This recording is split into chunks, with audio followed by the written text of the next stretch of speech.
নমস্কাৰ, মোৰ নাম কবিতা বেগম। নমস্কাৰ, মোৰ নাম সাবৰিন মুস্তাক। নমস্কাৰ, মোৰ নাম মঞ্জুলা বেগম। আমি বনবৰীয়া এমই স্কুলত বিকাশিত ভাৰত বিদ্যাথনৰ দল।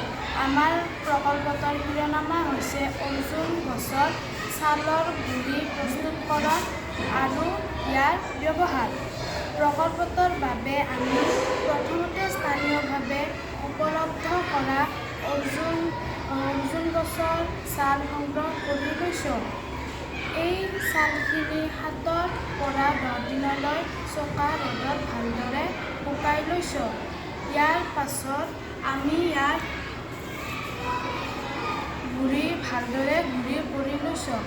এই গুড়িত বহুতো ঔষধি গুণাগুণ আছে, যেনে এই হৃদৰোগৰ বাবে মহৌষধি। এই গুড়িৰ সেৱনে কলেষ্ট্ৰলৰ নিয়ন্ত্ৰণত সহায় কৰে।